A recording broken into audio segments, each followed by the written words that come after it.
Back in November 2017, I had taken part in the My Hooping Instagram challenge hosted by Hoopology and KT Gunn, in which hula hoopers from across the globe had participated.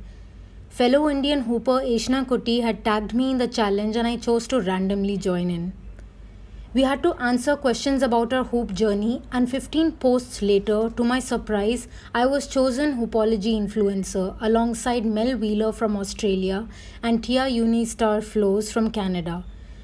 I was chosen for my creative concept multi hooping with small bright hoops and spreading the hoop love into India, and for connecting the hoop to women empowerment.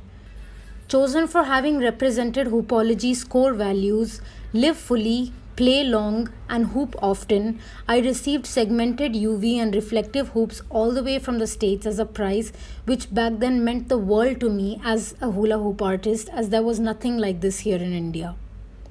3 years on, much has changed and evolved within me both as a hula hoop artist and human. And as I recall my journey thus far, it occurred to me I had never materialized making a showreel of this challenge, which had been on my to do list for about 3 years now. The direction ahead may change, but nothing about where one comes from changes. And better late than never to share, right? So here are all my posts with the responses read out like a bedtime story. As you hear me out, do keep in mind that this is Rajni from 2017, and if you've been following me of late, you may yourself not relate to this version of me. I'll allow this to be a reminder that change has been the only constant and shall continue to be. Every moment and achievement only a blip in time in this infinite journey. Day 1. I was born in Sudan and brought up in 8 countries. I was first introduced to a hula hoop back in 2001 during physical education class in 7th grade in International School of Geneva, Switzerland. As a shy Indian middle school student in a foreign land, I was instantly hooked to hooping. Little did I know back then that so much could be done with this round piece of plastic, and this is what I choose to do for a living. I returned to India in 2006, took up fashion design, and began exploring my career options as an assistant designer at Geisha Designs. Simultaneously, I followed my passion for dance, which led me to an exciting journey till I finally settled for a hoop. The realization that I had pushed it off as a hobby for most of my life hit me each time I kept getting reintroduced to it at different points in my journey. Now I couldn't imagine a day without hooping. It opens up infinite unexplored possibilities that I look forward to when I wake up every morning. Day 2. Rachel Lust has been one of my major inspirations ever since I came across one of her hoop videos long ago. Her breaks and paddles have left me speechless countless times over. They're almost as fast and precise as a hummingbird's wings flapping. I recently had taken a screenshot reminder to attempt the break battle and finally took out some time to give it a shot, trying to keep in mind Rachel's break tips. After 4 to 5 years of hooping religiously, it's still wobbly, but we just gotta keep working on it. Any space I live in or go to becomes my hoop space. This is a corner of my current living room. In all peace, I like to work, rehearse, make new hoop acts, and do everything related to hooping here. Day 3. I am inspired by as many people as the number of tapes on my hoop. Analogy aside, I've always been inspired by Deanne Love, as it was through her that I was introduced to the world of possibilities in hooping. Back in 2009, I had graduated in fashion design. My family got posted to South Korea and decided to take me along with them. I was jobless and demotivated in life. To top that, there were some ignored hula hoops sitting in my room glaring at me. By this time, I had only rocked waist hooping, had no clue so much more could be done with hoops. While browsing the net, I came across one of Deanne Love's tutorials, and the way she broke down every move so well, I instantly felt charged to get up and try. Upon my return to India, I continued to learn new moves with the help of these tutorials and fell more and more in love with hooping. At some point, I came across her LED hoop act to Breathe Me by Sia and was spellbound. Thank you, Deanne, for being my inspiration and giving the opportunity for anyone to learn from you regardless of geographical destination. As years went by, I've been inspired by so many hoopers from the global community. Lisa for such an inspiring TED talk, Rachel for being a powerhouse of a mom and those breaks, Jean Barnett for inspiring the world that age is just a number, Faye, whose 4 hoop split I saw and have been trying to attempt for months and finally got it. I could tag everyone honestly because everyone brings something different to the plate and leaves someone at some corner of the world inspired, and that chain goes on and on forever. Power to all the hoopers worldwide. So thankful and overjoyed to be an Indian hula hoop artist. Here is a video I made this morning before I head to work. Day 4. When I returned to India, a lot of issues in society constantly worried me throughout my journey here.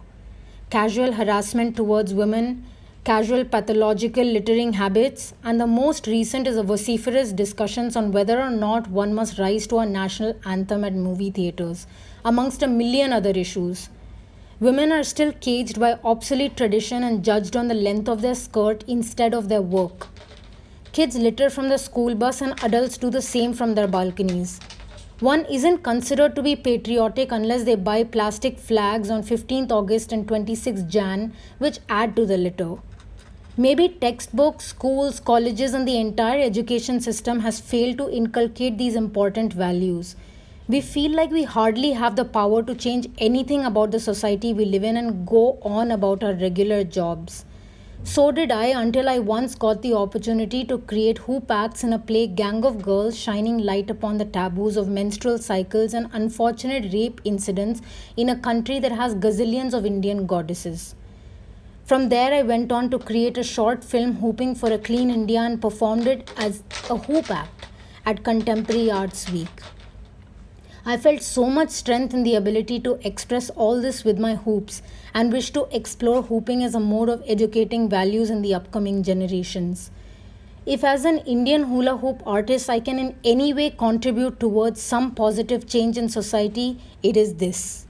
Hoops aren't just toys or a fun fitness activity alone. They're the medium of expression for me. Strength isn't always a physical attribute. Sometimes it is doing the right thing. Here is a short clip of mine in the colors of our national flag where I hoop for empowering women, hoop for a litter-free India, and define patriotism in my own way. Day 5. I first came across Bramson rolls during the initial part of my hoop journey and instantly gave up at the thought of attempting it. Early this year, I came across Emma Hornell rocking 3 hoops in a continuous Bramson roll, and also Ali Hoop Mama rocking the trick with 2 hoops along with foot hooping so effortlessly.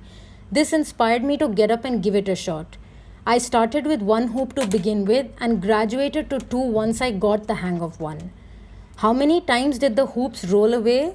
Countless times. I'd spend more time running behind my hoops than practicing the trick. But the fact that I was getting it with time by watching these 2 fabulous hoopers motivated me further, and this is what I've achieved as of today. Hoping to add the 3rd hoop once this gets more stable. Day 6.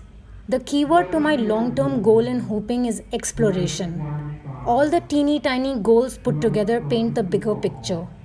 Up until my hoop journey thus far, I've had the chance to explore so many aspects of hooping by taking up any opportunity that I came across. Events, corporate shows, birthday parties, television commercials, flow art festivals, shoots, theatre and storytelling, choreography, reality shows, short films, Bollywood, dance, musicals, competitions, sports store openings, contemporary art festivals, workshops, interviews, collaborations, etc. The universe has truly surprised me with all the possibilities that could exist within the field of hooping in India thus far. Taking what I learned from all the above experiences, all so different in nature, I want to continue to explore the horizon of hooping. I honestly could not make a video today, but take this as an opportunity to share a clip during rehearsals of a project closest to my heart, Gang of Girls by Happy Ranajit, in which my hoops symbolize all menstrual cycle related taboos. In regard to this post, they represent all the opportunities and experiences the universe provides for us to explore. Day 7. As an answer to today's question, I'd like to share a video I made today to define sukoon. translated peace for your center that was due by midnight tonight. The irony is that I worked on time lapse mode in the process of defining sukoon, which brings me to the challenge I face in my daily life as a hula hoop artist. Lost in due dates and deadlines, to do lists and errands, calls and emails, rehearsing hoop acts for shows, updating social media handles, groceries and veggies, editing videos, projects and brainstorming, hoop classes and workshops, workout and self training, making time for family and loved ones, all while making an effort to stay sane and healthy, I struggle to find stillness. Even though I love doing all the above and putting in all the work it takes. I agree that hooping is all about the flow, and most of the times I find myself restricted by all the above mentioned, and that in turn keeps me away from hooping for the fun of it and being in the moment. It wasn't like this when it started out as a hobby. I could hoop for hours with nothing on my mind. I still enjoy every bit of what it takes to hoop professionally. However, I want to work on finding stillness amongst all the cacophony of deadlines. I want to learn how to balance a hoop. I'm totally amazed by how Nadine Mariah does it, and I muster some courage someday to attempt it. Maybe it helps. I want to flow with one hoop and find stillness, and yes, I want to make more of an effort to jam with the flow community here in New Delhi that religiously finds time to jam on weekends. For now, after the post, I have to rehearse a hoop act for tomorrow. Day 8. Delhi's sky is covered with smog and apparently it's unsafe to be outside. I was to perform this evening and had to get some pre-show practice. Here's my practice session indoors before I left for the show, in time lapse of course, as it went on for about 2 hours. By the way, these are my first set of super huge mirrors, just got them yesterday. Thank you Anshul, finally I can watch myself hooping at home. Thus far I was just going on with how I thought I looked. Hooping in peace gets me warmed up before my show. Earlier as a dancer, I used to warm up in a very different way, which I learned didn't work for me at all. As a hooper, I've discovered that my body warms up with continuous hooping. Any track by Bonobo perhaps. Then I rehearse my act about 3 to 5 times, keeping myself hydrated in between of course. I'm obsessed with dubstep as track choice for a while now. On occasions unlike today when I don't have to prepare for a show, I like to hoop without count of time, on the balcony or indoors, incorporating the flow I'm comfortable with mixed with new techniques, allowing myself to make as many mistakes during this flow session. It is a little different when you're heading to a show though. Day 9. With so much enthusiasm, I waited for yesterday's question, and by the time I saw it, it was way past midnight and I had to catch up on sleep. So I caught up today by taking my hoop out to the patch of green. Flow for me is a state where my hoop feels like a part of my body. It becomes an extension of me where the world around me ceases to exist momentarily. I find that I achieve this state of flow when I focus on one hoop alone and let it guide me, preferably towards one direction, instead of using multiple hoops with lots of tricks, which is usually how I choreograph my acts. As I gradually picked up hooping and learned to get comfortable with one hoop, I really enjoyed horizontal floats, hooping on the neck, bringing my hands through, following the rhythm of the hoop, and yes, I absolutely love vortexes to get into a state of flow. I get sloppy mid-flow session most of the times, but love to keep going nevertheless. Here is a glimpse of my hoop flow sesh to Black Sands by Bonobo. Day 10. My hooping style. Over the years, I've worked on building my hoop acts, blending elements of doubles, some acrobatic moves with a single hoop. I love to do cartwheels and headstands, some minis, and building up the number of hoops from 3 to a 4 hoop split, also incorporating the hoop flower that I build, finally ending with my recent love, the slinky. I've personally hand taped each of these hoops that I bought from Decathlon, and I absolutely love colors. It feels amazing to end with this. Takes so much power that keeping that smile becomes a task. I incorporate the new elements I learn over time into my hoop act. Apart from my experimental work and plays, I'd like to try out more flow-oriented performances along the lines of Tiana Zoomer, whose flow I've always found very inspiring, but I never mustered the courage to try out. Day 11. I hardly devote time to mini hoops and they've been gathering dust for quite a while now. In fact, I just returned home from a performance using multiple hoops. First thing home, I pulled out a mini hoop for a quick flow session after what seems like ages. Felt great indeed. It's amazing how the body remembers. I'm just not sure if I would perform something along these lines on stage or stick to the circus themed act that I'm absolutely hooked to.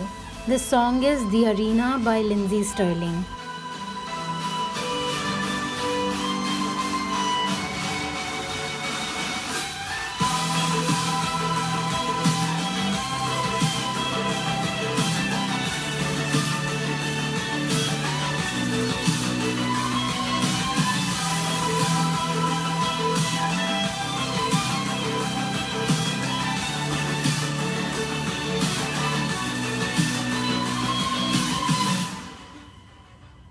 Day 12. Juggling was something I never imagined I'd be able to do, and recently, having picked it up at Active Fun Academy, I've been hooked. Also, at the same time, I got introduced to spinning poi during a flow jam with Somil and Pooja and got instantly hooked. So, yes, apart from hooping, I'd say it's these two activities I really enjoy doing. My love for hooping is constant, says this video that I put together quickly before heading to a show with Decathlon Sports India. And yes, I also lost one ball in the process that just jumped off my balcony. I've also been working on some art when I get some time, which I'll share at some point down the line. Day 13. What has hooping taught me? Everything. Balance, patience, perseverance, to never give up, value of time and importance of believing in something. What goes around comes back around indeed, like a hula hoop. Here is a clip from a TVC shoot I was at all day yesterday, hence the late post. When I first picked up a hoop 16 to 17 years back, I didn't see this coming. One hoop, two hoops, three hoops, four. Time, practice, belief, dedication can make the most impossible a reality. When you first pick up a hoop, you could symbolize anything in life. It wouldn't fit instantly. You have to give it time, believe in it, love it, and one hoop at a time, everything shall materialize. It isn't a race, it is a journey, your journey.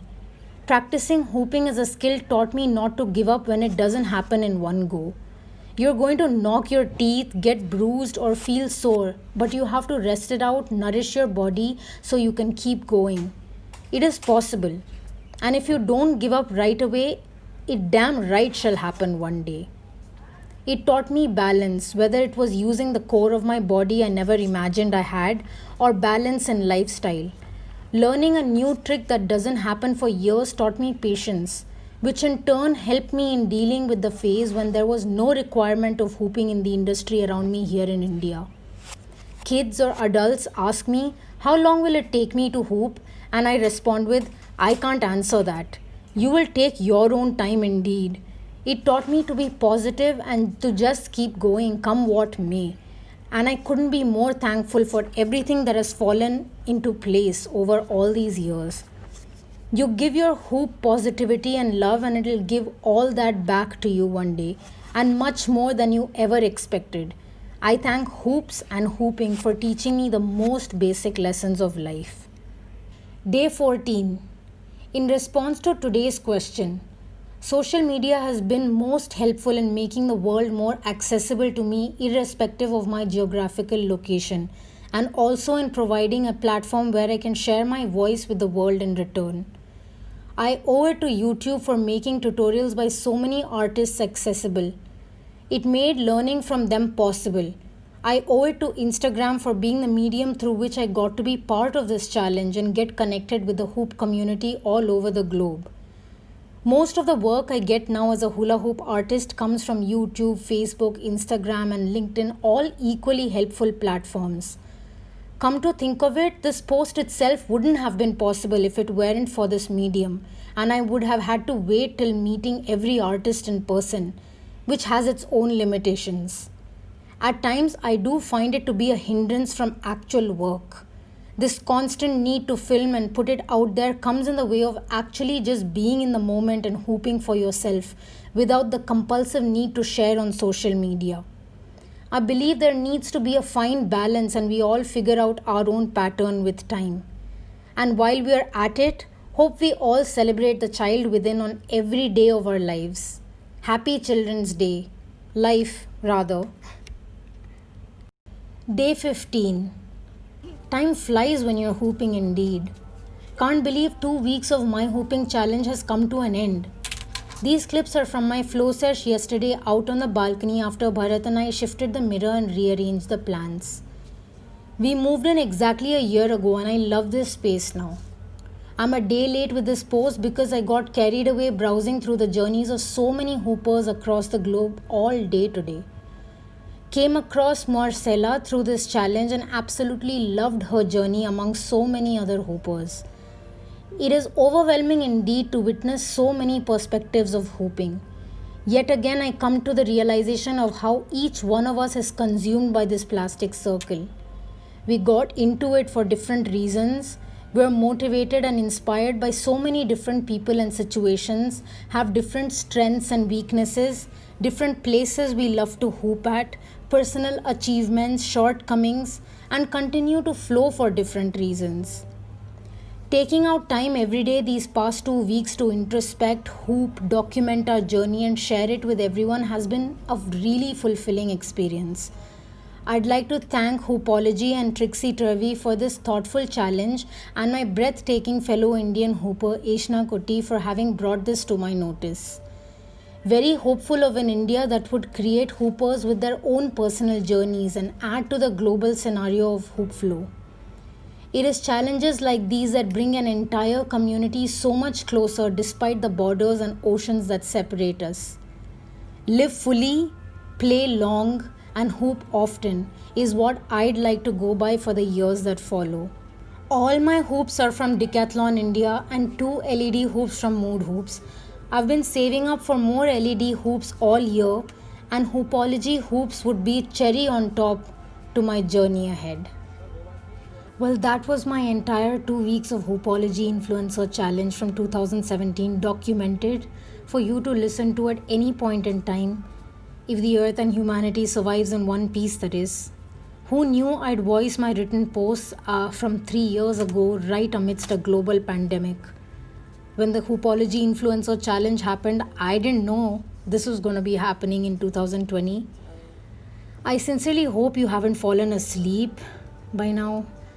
I'm grateful to have been selected as a winner for this, even though at the current stage of my life as a hula hoop artist, I've been questioning what it even means to be an influencer or a winner of anything per se. Does it mean promoting hoops when I myself know I shudder to buy any more, considering I lean towards minimalism and vouch to make do with all I have? Do I continue to promote plastic hoops when I can figure out if existing plastic waste can be recycled to make circles if at all required? I find it impossible to teach when I feel that kids need to be taught a lot more than just a couple of skills. I haven't mustered the courage to even learn any new skill myself, as it doesn't quite fit in the big picture. In order for my introspection to not stall your hoop journey as such, I try to be honest while also sharing some things that may help in the meanwhile. I've quit so many titles in the past, be it a designer, professional dancer, or aerialist, so many other. But the hula hoop artist tag has stuck with me the longest, and it's the most difficult to get rid of, honestly. I've been sharing my circle of thoughts for a while now and hope to muster the courage to keep sharing as my journey evolves ahead, even if it means taking as many steps back as needed. For all that matters, these circles have guided me till here. Even if at rest, they're probably secretly cooking up answers that I'm not even aware of right now. Either way, what goes around comes around, and off into uncertainty I go. I wish anyone who's listening to this right now all the best on your journey and your purpose at your own pace. I really hope that some of this helped you. It helped me, in fact, go back in time and have my present me have a conversation with my past me. And it's quite fascinating in my head because I'd like to believe that I don't want to limit the Hoopology influencer tag to hoops alone, and I'd let it spill into the rest of my life. Thank you for listening and all the best on your journey.